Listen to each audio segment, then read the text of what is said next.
Os Novos Mutantes. É de 2006, não tem a Rita Lee, tecnicamente falando. Finalmente estreou Os Novos Mutantes. E quando eu falo finalmente, não é porque eu estava aguardando por esse filme. É porque esse filme foi adiado várias vezes. Esse filme já virou piada interna dentro do Podcastinadores. A gente tem um episódio anual onde a gente fala das expectativas de estreias para o ano seguinte, e esse filme já esteve em vários anos diferentes, como ano que vem estreia. Vamos para a sinopse do IMDb. 5 jovens mutantes, apenas descobrindo suas habilidades enquanto mantidos em uma instalação secreta contra sua vontade, lutam para escapar de seus pecados passados e se salvar. Eu não fui catar detalhes sobre a produção, mas eu sei que essa produção teve vários problemas. Claro que isso reflete no que a gente vê na tela. O diretor Josh Boone, que fez A Culpa é das Estrelas, ele disse que esse seria o primeiro filme de super-heróis e de terror ao mesmo tempo. A ideia é legal, mas não, caro Josh Boone, não é o primeiro. Sem me esforçar muito, eu lembro do Brightburn de alguns anos atrás, que era uma versão terror da história do Super-Homem. A proposta aqui era um filme de terror dentro do universo dos X-Men. Os X-Men são citados, não aparecem, mas são citados. Eu até gostei da ambientação dentro do hospital, sanatório, não sei exatamente o que é aquilo.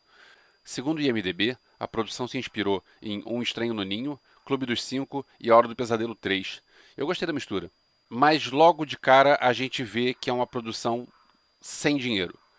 A médica interpretada pela Alice Braga, que é quem toma conta daquilo, ela tá sozinha, sabe? Você fica pensando, ela é a médica, ela também é segurança, ela também deve ser a cozinheira, deve fazer a faxina, deve consertar os computadores, deve fazer.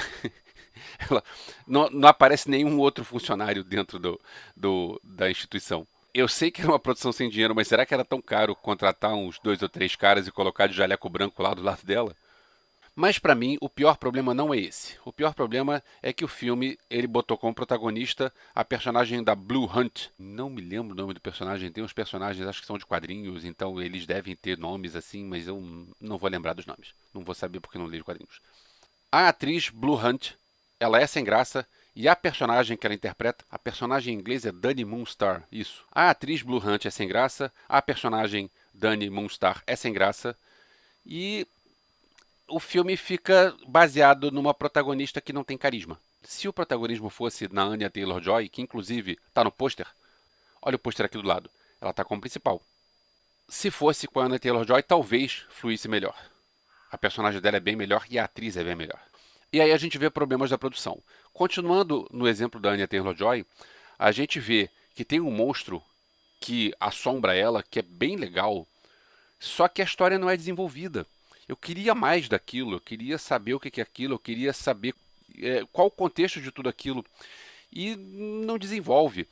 A ideia inicial do Josh Boone era fazer uma trilogia.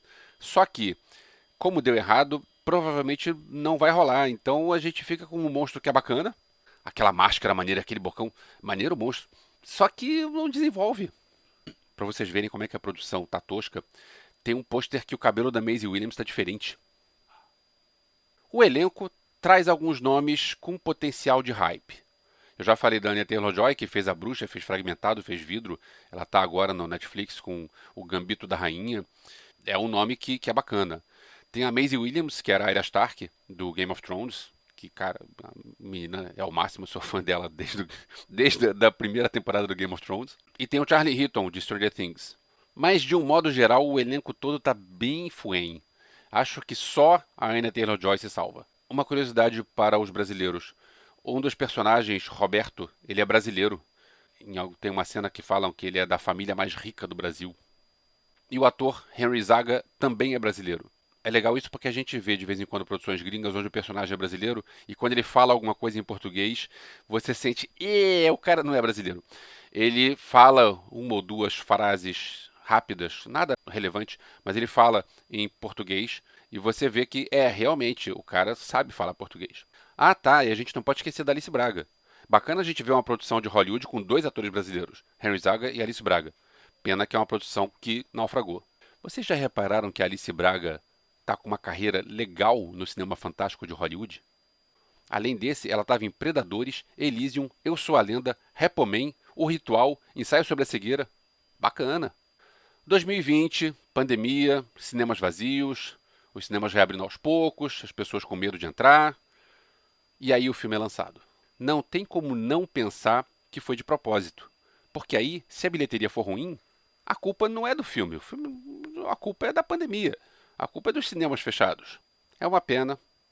Queria ter visto um filme melhor. E não sei se vai ter outro. Mas, se a gente for analisar friamente, todo o universo do X-Men é uma bagunça. Tem alguns filmes muito bons, mas tem outros filmes que são horrorosos. Então, Novos Mutantes está lá no meio, tá? Você pode colocar no meio dos filmes dos X-Men, que eu sei lá quantos são, se for contar também os Wolverine junto, não sei se o Deadpool entraria. Pelo menos esse não é tão ruim quanto aquele que aparece o Deadpool sem boca. E é isso. Pena que não deve ter uma continuação. E esperamos que agora com a Disney eles consertem esse universo todo dos X-Men. É isso? Comentários aqui embaixo. Se gostar, dá like. Se não gostar, dá dislike. E é isso. Valeu!